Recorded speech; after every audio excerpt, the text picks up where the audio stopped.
For years, your ranking was a hard-earned reward for relevance and high sales velocity across the major shopping platforms. Today, that first row of products is no longer earned through merit, but sold to the highest bidding brand. This invisible auction has fundamentally changed the economics of every transaction you make while browsing for your favorite goods. Why did the world's largest stores decide to stop prioritizing the best products for their loyal customer base? The answer starts with what actually sits above those organic results now, and most shoppers never notice it. Sponsored labels appear in small, muted text, easy to miss against the bright product images competing for your attention.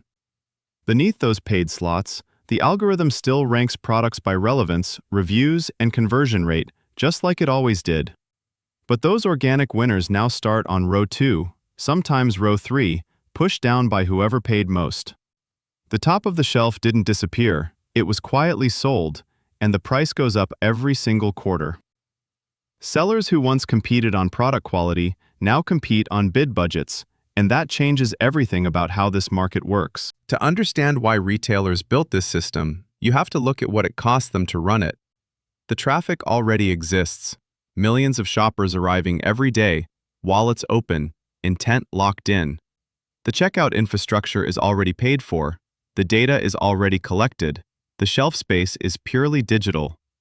When a seller bids to appear at the top of a search result, the retailer doesn't restock a shelf or hire another worker to make that happen.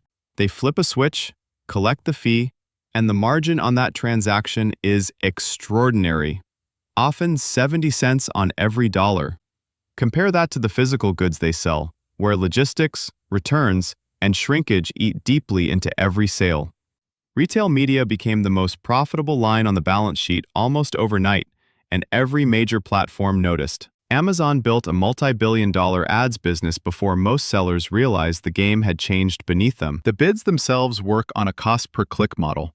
So you pay each time a shopper taps your listing, not just when they buy. Higher bids win better placement, and better placement drives more clicks, which means the auction rewards whoever spends most aggressively. Smaller sellers with tighter margins can't match that pace, so they drift further down with every cycle. The shelf didn't get more competitive, it got more expensive. And those are two very different problems. At some point, ad spend stopped being a growth lever and became something closer to a utility bill. Sellers aren't buying new customers anymore. They're paying to keep the ones who would have found them anyway. That's a fundamental shift in what the money is actually doing for your business. And the platform collecting that money isn't a neutral landlord. It's also running its own private label brands in the same search results. So you're funding the infrastructure of a marketplace that competes directly against you with every dollar you spend.